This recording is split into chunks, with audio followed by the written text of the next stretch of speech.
Hello student, good afternoon everybody. I am Monica Sharma from Image English School, 8th standard, subject Hindi, semester number 2, chapter number 5, दोहे.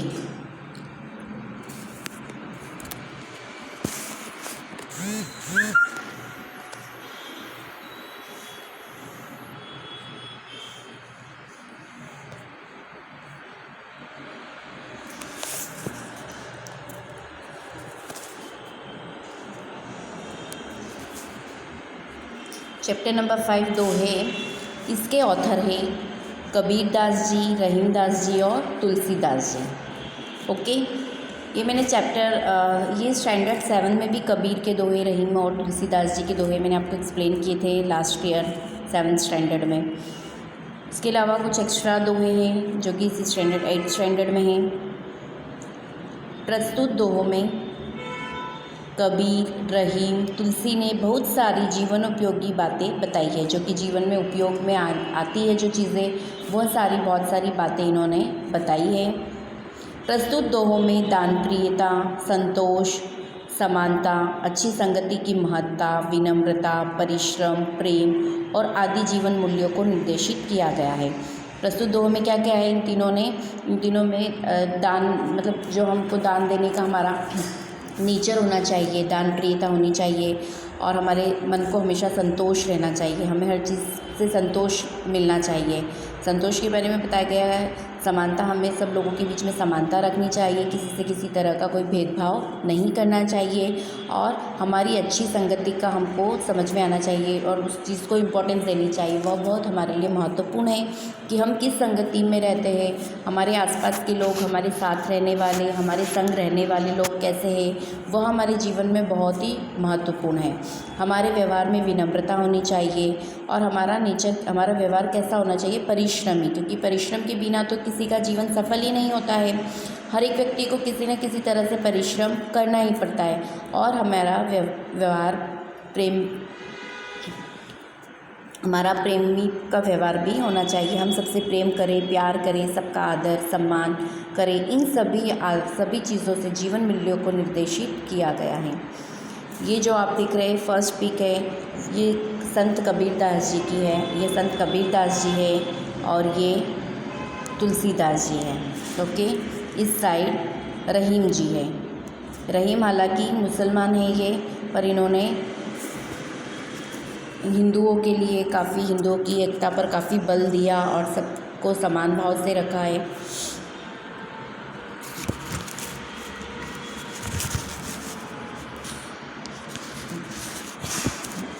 संतों की वाणी सभी भारतीय भाषाओं में मिलती है ना. संतों की वाणी कैसी होती है? सब भारतीय भाषाओं में मिलती है इनकी वाणी. हिंदी में भी अनेक संतों की रचनाएं आज भी लोकप्रिय है, बहुत लोकप्रिय है. और इस चैप्टर में कबीर, रहीम और तुलसीदास जी के दोहे दिए गए हैं और ये सभी दोहे सरल और शिक्षाप्रद है. मतलब इनके दोहे बहुत ही सरल है और इनके दोहों से शिक्षा मिलती है. इनमें दान प्रियता, संतोष, समानता, सत्संग, विनम्रता, परिश्रम, प्रेम आदि जीवन मूल्यों का महत्व बताया गया है. फर्स्ट है संत कबीरदास जी.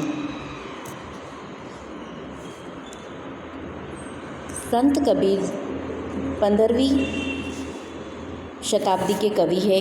आपने हिंदू और मुसलमानों को उनकी गलतियों के लिए फटकारा है. इन्होंने क्या किया? कबीरदास जी ने हिंदू और मुसलमानों को उनकी गलती के लिए, उन लोगों ने जो भाव पैदा कर रखे थे असमानता के, उनकी गलतियों के लिए उनको बहुत डांटा है, बहुत फटकारा है और दोनों को एक ही शिक्षा दी और एक उपदेश दिया है. क्या उपदेश दिया है? कि दोनों को हिल मिल कर रहने का उपदेश दिया है. नेक्स्ट, रहीम का पूरा नाम अब्दुल रहीम खान खाना है. ये है रहीम जी, इनका पूरा नाम है अब्दुल रहीम खान खाना है. आप बड़े उदार और अनुभवी थे. हिंदी में आपने बोधप्रद दोहे लिखे. थर्ड है तुलसीदास जी. संत तुलसीदास जी 16वीं शताब्दी के प्रसिद्ध रामभक्त कवि हैं. आपने रामचरितमानस नामक एक प्रसिद्ध ग्रंथ लिखा है. ओके, चलिए लेट्स स्टार्ट. फर्स्ट है कबीरदास जी. फर्स्ट है साई इतना दीजिए जामे कुटुम्ब समाए, मैं भी भूखा ना रहूं साधु न भूखा जाए।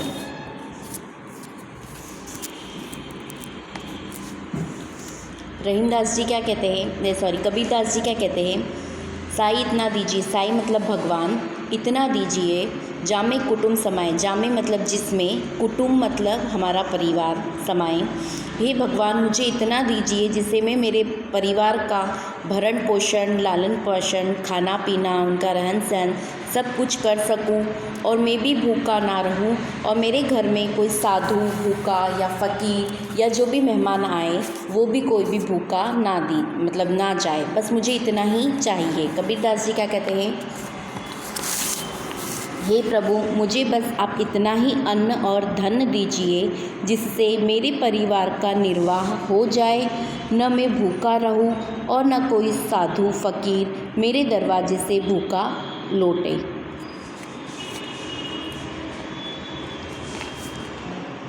साईं मतलब भगवान, ईश्वर, गॉड मतलब जामे जिसमें, इन विच है ना, कुटुंब मतलब मेरा कुटुंब और मेरा परिवार, फैमिली, समाए मतलब पालन पोषण हो सके, समाए मतलब पालन पोषण हो सके, मेंटेन हो सके। एक बार और एक्सप्लेन करती हूँ, साई इतना दीजिए जामे कुटुम्ब समाए, मैं भी भूखा ना रहूं साधु न भूखा जाए। हे प्रभु मुझे बस इतना ही अन्न और धन दीजिए जिससे मेरे परिवार का निर्वाह हो जाए, न मैं भूखा रहूं और न कोई साधु फ़कीर मेरे दरवाजे से भूखा लौटे। Okay, now next let's second. बिना विचारे जो करे सो पाछो पछताए, काम बिगाड़े आप नो जग में होत हसाए। पाछो मतलब बाद में, आफ्टर, जग मतलब संसार है ना, दुनिया, संसार, जी, जगत, हंसाए मतलब हंसी मजाक, जेस्ट, फन, और खैर मतलब कुशलता। इसका ट्रांसलेशन है, जो व्यक्ति बिना सोचे समझे काम करता है वह बाद में पछताता है, वह अपना काम तो बिगाड़ता ही है और दुनिया में उसकी हंसी भी उड़ाई जाती है। ओके, बिना विचारे जो करे मतलब बिना विचार के हमको कुछ भी काम नहीं करना चाहिए। जो भी हम काम करते हैं वो हमको बहुत सोच समझ के, विचार करके हमको कोई भी काम करना चाहिए। बिना विचारे जो करे, बिना सोच समझ के जो काम करता है सो पाछो पछताए, वह वापस पछताता है या वो बाद में पछताता है।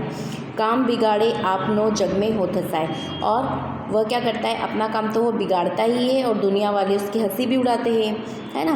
तो इसका ट्रांसलेशन इस तरह से है, जो व्यक्ति बिना सोचे समझे काम करता है वह बाद में पछताता है, वह अपना काम तो बिगाड़ता ही है, दुनिया में उसकी हंसी भी उड़ाई जाती है।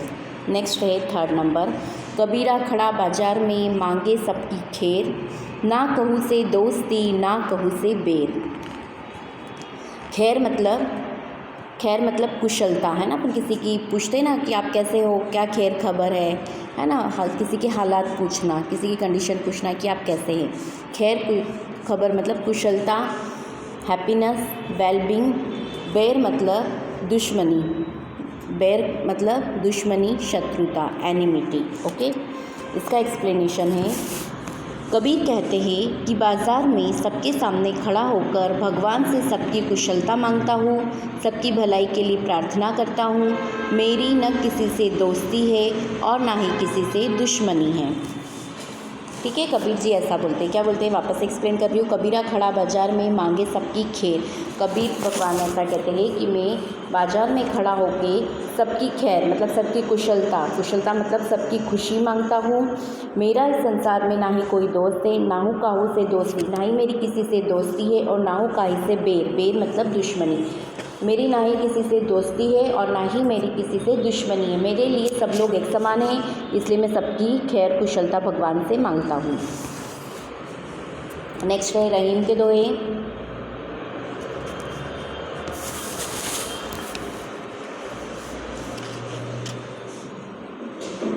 फर्स्ट है, रहीमन वे नर मर चुके जे कहूँ मांगन जाही, उनते पहले वे मुए जिन मुख निकसती नाही। ओके, रहीमन वे नर मर चुके। रहीमन क्या बोलते हैं कि रहीमन वे नर, नर मतलब वे लोग मर चुके हैं जो कहूँ मांगन जाही, जो किसी के घर पे मांगने जाते हैं। रहीम जी क्या कहते हैं कि वे लोग मर गए हैं जो किसी के घर कुछ मांगने जाते हैं। सेकंड लाइन, उनते पहले वे मुए, उनते मतलब उनसे पहले वे मुए, वे मुए, मुए मतलब मर गए, और उनसे पहले वो लोग मर गए जिनके मुख निकसत नाही, जिनके मुंह से नहीं निकलता है कि हम नहीं देंगे, है ना। रहीम जी ऐसा बोलते हैं कि वो व्यक्ति मर गए हैं जो किसी के घर मांगने जाते हैं, और उनसे पहले वो लोग, वो व्यक्ति मर गए हैं जो कोई अगर कोई आपके घर पे मांगने आता है तो आप उनको मना कर देते हैं, तो जो लोग मना कर देते हैं वो उनसे भी पहले मर गए हैं।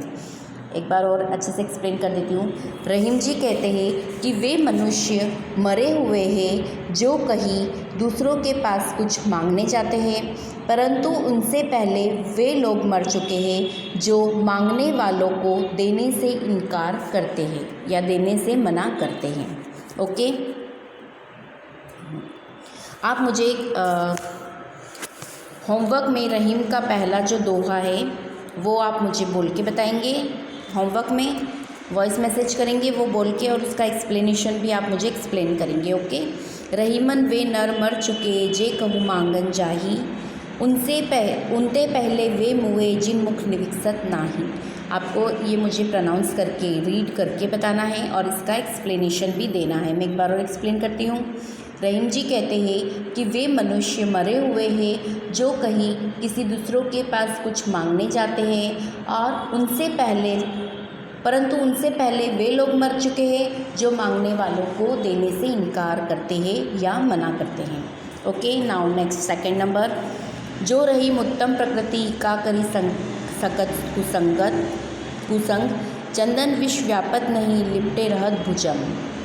रहीम जी कहते हैं कि उत्तम स्वभाव के व्यक्ति पर बुरे लोगों की संगति का कुछ असर नहीं पड़ता। क्या बोलते हैं रहीम जी कि जो उत्तम प्रकृति के व्यक्ति होते हैं ना, उनके पास अगर कुसंग मतलब बुरी प्रकृति के लोग वाले उनके साथ रहते हैं ना, तो जो अच्छी प्रकृति वाले लोग रहते हैं उन पर उनका कोई असर नहीं पड़ता है।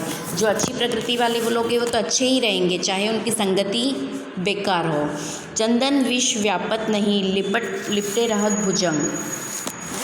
चंदन के वृक्ष पर सांप लिपटे रहते हैं, फिर भी चंदन में सांपों का विष नहीं फैलता है ना। सांप में तो विष होता है, जहर होता है, पर वो हमेशा कहाँ पर लिपटे होते हैं? चंदन के पेड़ पर लिपटे होते हैं।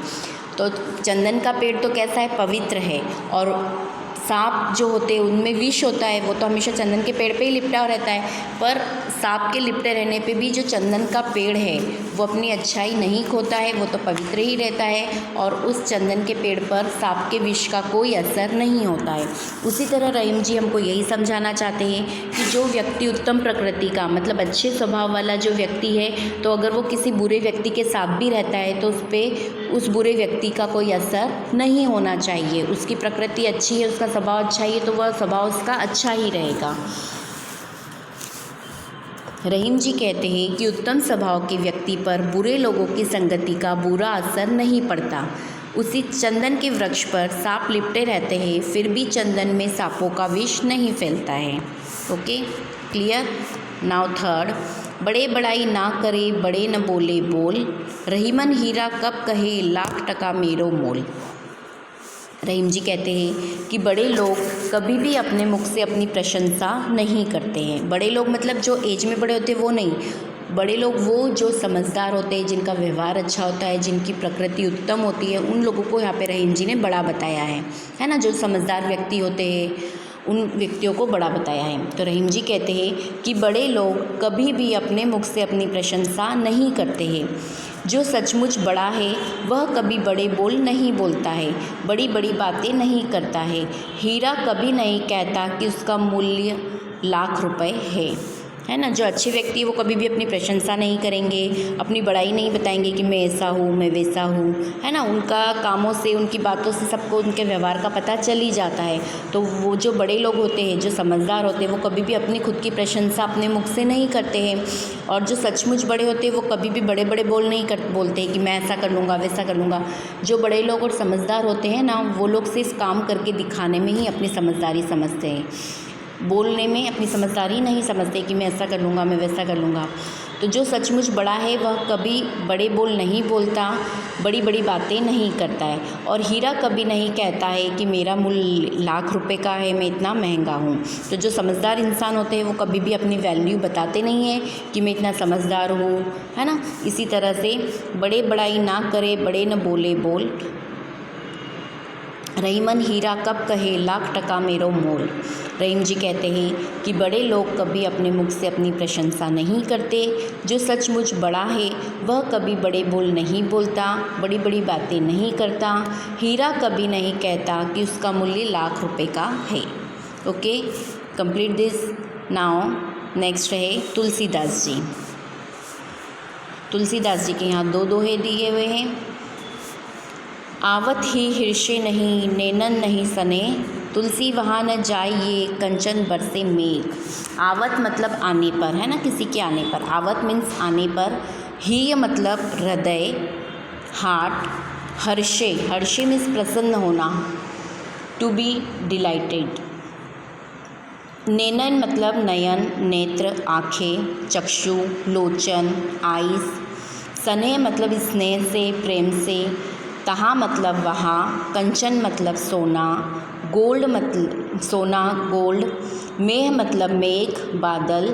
उद्यम मतलब परिश्रम करना, मेहनत करना, है ना, हार्ड वर्क करना। उद्यम का मतलब क्या है यहाँ पर? हार्ड वर्क करना। कहो मतलब कहिए, बताइए, टेल मी, शो मी। पावे मीन्स पाता है, गेन करना, किसी को कुछ मिलना। जियो मतलब जैसे। पौन मतलब पवन, पौन मतलब पवन, हवा, एयर।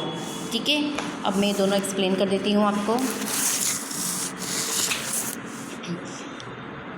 तुलसीदास जी कहते हैं पहले दोहे में, तुलसीदास जी कहते हैं कि जिस घर के लोगों का हृदय तुम्हें आया हुआ देखकर हर्षित ना हो, हर्षित ना हो मतलब खुश ना हो, है ना, उसको अच्छा ना लगे, और जिनकी आंखों में स्नेह की भावना न हो, उस घर में कभी मत जाओ, फिर भले ही वहाँ सोना क्यों न बरसता हो। आया समझ में? आवत ही हर्षे नहीं मतलब किसी के आने से अगर किसी को खुशी नहीं होती है। नैनन नहीं स्नेह, उनकी आँखों में आपके लिए प्यार नहीं दिखता है, स्नेह नहीं मतलब निकलता है उनकी आँखों में, स्नेह की भावना नहीं आती है, तो उस घर में हमको कभी नहीं जाना चाहिए। तुलसी वहीं न जाइए, तुलसी वहाँ न जाइए। तुलसीदास जी कहते हैं कि वहाँ कभी भी हमको नहीं जाना चाहिए। कंचन बरसे मेघ, कंचन मतलब सोना, बरसे मतलब बरसना, है ना, फिर भले वहाँ पर सोना ही क्यों ना बरसता हो। एक बार फिर एक्सप्लेन करती हूँ। आवत ही हर्षे नहीं, नैनत नहीं सने, तुलसी वहाँ न जाइए, कंचन बरसे मेघ। तुलसीदास जी कहते हैं कि जिस घर के लोगों का हृदय तुम्हें आया हुआ देखकर हर्षित या प्रसन्न नहीं होता है और जिनकी आंखों में स्नेह की भावना नहीं हो, उस घर में कभी भी मत जाओ, फिर भले ही वहाँ पर सोना क्यों न बरसता हो। नेक्स्ट है विद्याधन उद्यम बिना कहो जो पावे कौन, बिना डुलाए न मिले ज्यों पंखा को पोन। तुलसीदास जी कहते हैं बिना परिश्रम किए विद्याधन किसने पाया है ना। परिश्रम तो हमको करना ही पड़ता है, परिश्रम के बिना किसी को भी विद्या नहीं मिलती है। विद्या मतलब ज्ञान, धन मतलब धन हमको जो मिला है वो, उद्यम मतलब परिश्रम, बिना मतलब उसके बिना। बिना परिश्रम के किसी को भी विद्या का ज्ञान नहीं मिला है। कहो जो पावे कौन, किसने पाया हो? हाथ से हिलाए बिना तो पंखे की हवा भी नहीं मिलती। बिना डुलाए न मिले, बिना हिलाए ना मिले, ज्यों पंखा को पोन मतलब जो पंखे की हवा भी हमको, अगर पंखे की हवा भी चाहिए तो हमको पंखे को हाथ से हिलाना पड़ता है तो ही हमको पंखे की हवा मिलती है। मतलब जीवन में हमको परिश्रम तो करना ही पड़ता है। हम जीवन में परिश्रम करेंगे, संघर्ष करेंगे तो ही हमको कुछ मिल पाएगा और ही हम जीवन में सफल हो पाएंगे। ओके, एक बार और एक्सप्लेन कर देती हूँ लास्ट वाला। विद्याधन उद्यम बिना कहो न जो पावे कौन, बिना डुलाए न मिले जो पंखा को पोन। बिना परिश्रम किए विद्या धन किसने पाया है? हाथ से हिलाए बिना तो पंखे की हवा भी नहीं मिलती। नाउ शब्दार्थ। अब वैसे तो मैंने आपको मीनिंग एक्सप्लेन कर ही दी है चैप्टर में जो जो आए, पर जो टेक्स्ट बुक में दे रखे वो भी मैं आपको एक्सप्लेन कर रही हूँ। आपको हार्ड वर्ड्स लिखना है, वो मैं टिक करवा देती हूँ। फिर शब्दार्थ, कुटुंब मीन्स कुटुंब परिवार, खैर मतलब कुशल, नाद मतलब आवाज़ ध्वनि, कुसंग मतलब बुरी संगत, भुजंग मतलब सांप सर्प, नेनन मीन्स आँखों में, हर्षे मतलब खुशी, कंचन मतलब सोना, मेह मतलब मेघ, उद्यम मतलब परिश्रम, पवन मतलब हवा, खान खाना मतलब सरदारों का सरदार, एक उपाधि, है ना। अब मैं आपको हार्ड वर्ड्स फटाफट टिक करवा देती हूँ।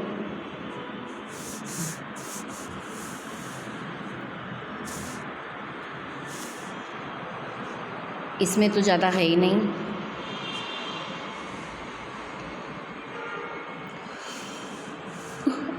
उत्तम, प्रकृति, व्यापक, कुसंग, भुजंग। फर्स्ट में कबीर जी में तो है ही नहीं, रहीम जी में आपको इतने लिखने हैं। फिर तुलसीदास जी में देख लेते हैं, कंचन, उद्यम, जियो, पंखा, है ना। बस इतने ही है हार्ड वर्ड्स, बाकी के शब्दार्थ लिख लीजिएगा। Complete this exercise in CW। I will explain all exercise in next lecture. Okay, चलिए, थैंक यू।